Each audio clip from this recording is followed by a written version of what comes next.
और अभी मैं किचन में आई थी चाय बनाने के लिए, लेकिन चाय का पानी मैंने रख दिया, कावा भी बना लिया, सब कुछ मैंने कर लिया था, बस दूध ही मैं डालने लगी थी। फिर जाके मुझे कहीं याद आया कि आज मेरे पास दूध तो है ही नहीं। तो इतना गुस्सा आया ना खुद पे कि पहले मुझे क्यों याद नहीं आया, मैं चाय ही ना बनाती, कावा ही ना रखती। लेकिन अब क्या किया जा सकता था। फिर मैंने हनान को आवाज दी, मैंने कहा जाओ, भाग के जाओ और मार्केट से जाके ना दूध लेके आओ। लेकिन वो भी इतना नखरेला है ना, नखरे करने लग गया, कहने लगा कि मैं थका हुआ हूं, मैं नहीं जा सकता। तो मैंने ना फिर उसे डांटा, मैंने कहा चाय भी तो पीनी है ना, अब चाय किस तरह पिए हम। तो जाके ना बाहर बेकरी से एक पैकेट दूध का पकड़ के ले आओ। तो अब हनान दूध ले आया था, तो मैं उसी की ही चाय बनाने लगी थी, इसलिए तो कावा मेरा पकी जा रहा था, पक पक के ना आधा रह गया था। तो बस मैंने दूध डाल दिया है। और आजकल ना मौसम बड़ा अजीब सा ही होया हुआ है, चाय के बगैर ना गुजारा होता ही नहीं है। और चाय की इतनी ज्यादा आदत भी पड़ी हुई है कि जब तक चाय का घूंट मुंह में ना जाए तो आंखें भी नहीं खुलती हैं और ना ही होश आती है। तो चाय पी के ना फिर थोड़ा सा ताजा हम खुद को महसूस करते हैं। और अब ना चाय मेरी बन गई थी और चाय में मैं रस डुबो के खा रही थी। तो इस तरह से रस खाना ना मुझे अच्छा लगता है। और बच्चे ना स्कूल से आने के बाद ना बस गेमों में ही मसरूफ हो जाते हैं। जो टाइम इनके पास जरा सा भी इनको फ्री मिलता है ना, बस उसमें इन्होंने मोबाइल ही पकड़ना होता है। तो मुझे इतने नखरे करके दिखा रहा था और अब आके ना दोबारा से गेम्स खेलने के लिए बैठ गया है। और फिर इसके बाद ना बच्चे ट्यूशन चले गए थे और बच्चों के ट्यूशन जाने के बाद ना आज मैं घर के कामों में लग गई थी। तो मुझे घर में ना क्लीन वगैरह बिछाने थे, तो ये मैं क्लीन ना गर्मियों में उठा देती हूँ, क्योंकि फिर गर्मी गर्मी सी लगती है और क्लीन वैसे ही देख के ना तो गरम गरम ऐसे फीलिंग्स आती हैं। तो इसलिए मैं ना क्लीन उठा देती हूँ गर्मियों में, और सर्दियां जब आने लगती है ना तो फिर दोबारा से बिछा देती हूँ। तो बस इसी तरह से ना मैं इनके साथ खेलती रहती हूँ, कभी उठाती हूँ कभी बिछाती हूँ।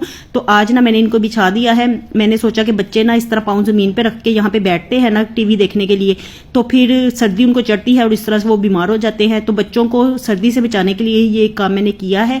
और अब मैं आपको दिखा रही थी कि देखिए सारे किचन में ना बर्तन बिखरे हुए पड़े हुए हैं। तो ये ना सुबह के बर्तन धुले हुए पड़े हुए हैं। तो जब सुबह के वक्त हमारे घर में बर्तन धुल जाते हैं ना, तो ऐसे ही बर्तनों का मीना बाजार लग जाता है। और आज का जो बाकी का सारा दोपहर का टाइम था ना, तो वो मैंने मेथी बनाने में गुजार दिया है। तो ये सारी मेथी मैंने बना के रखी है और बनाने के बाद इनको मैंने धोया भी है। तो ऐसे गंदी नहीं मैंने रख दी, इनको मैंने धो के ही रखा है।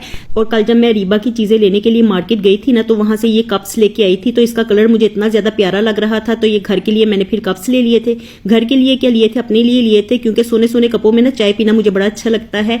तो इतना प्यारा कलर लग रहा था ना कि फौरन से मैंने इनको ले लिया। तो बस मैं चीनी पत्ती के डब्बे लेने के लिए वहां पे खड़ी हुई थी, लेकिन फिर मैंने बाद में कप्स भी ले लिए। तो ऐसे ही होता है, एक चीज लेने के लिए खड़े हो ना तो बर्तनों की दूसरी चीजें भी इंसान को पसंद आ जाती हैं। तो लेडीज के साथ यही मसला होता है, एक चीज लेने जाती हैं और 2-3 चीजें लेके घर वापस आ जाती हैं। और अब बच्चे ना ट्यूशन से आ गए थे और ट्यूशन से आने के बाद ना उनका पहला काम यही होता है कि हमें कोई चीज बना के दो, हमें भूख लगी है। तो बस वो यही आके ना शोर मचाना शुरू कर देते हैं, जैसे मैं उनको ट्यूशन जाने से पहले भूखा भेजती हूँ। तो अब ना मैं यही सोच रही थी कि क्या बनाऊं, इतनी जल्दी खाना तो बन नहीं सकता था। तो मैंने सोचा कि जल्दी से नूडल्स ही बना देती हूँ। तो यहाँ पे ना मैं नूडल्स ही बना रही थी बच्चों के लिए। और बस मैंने एकदम से उठाए ना, तो किसी में ज्यादा किसी में कम डल गए। तो मैं बस ना सबके नूडल्स को पूरा ही कर रही थी। मैंने कहा ये नहीं होना चाहिए कि किसी के साथ नाइंसाफी हो जाए, किसी को ज्यादा मिल जाए किसी को कम मिल जाए। तो इसका ना जो सूप भी था ना, तो उसको भी मैंने पूरा किया, उसको भी मैंने एक जैसा लेवल पे किया। तो चारों प्याले ना मैंने एक जैसे ही बनाए थे। मैंने सोचा कि सबको ना एक जैसी चीज ही मिलनी चाहिए। और जब ये नूडल्स वगैरह मैं बनाती हूँ ना, तो मैं खुद भी बड़े शौक से खाती हूँ, क्योंकि बच्चों वाली चीजें ना मुझे भी खानी बड़ी अच्छी लगती है। और नूडल्स बनाने के बाद ना मैंने अंदर लाके बच्चों को भी दे दिए थे और खुद भी यहाँ पे बैठ के खाने लगी थी। तो पहले मैं खाने ही लगी थी, तो एकदम से इतनी ज्यादा भाप निकली ना, मैंने कहा मुंह तो नहीं ना जलाना कि आपको दिखाने के चक्करों में मैं अपना मुंह जला के बैठ जाऊं। तो इसलिए ना फिर मैंने कैमरा बच्चों की तरफ कर लिया। और जब मैं ना मुर्तजा की तरफ कैमरा किया ना, तो मैंने देखा कि मुर्तजा ना इस तरह से गम मना रहा था जैसे पता नहीं क्या हो गया हो। तो मैंने उसे पूछा कि तुम्हारे साथ क्या मसला हो गया है।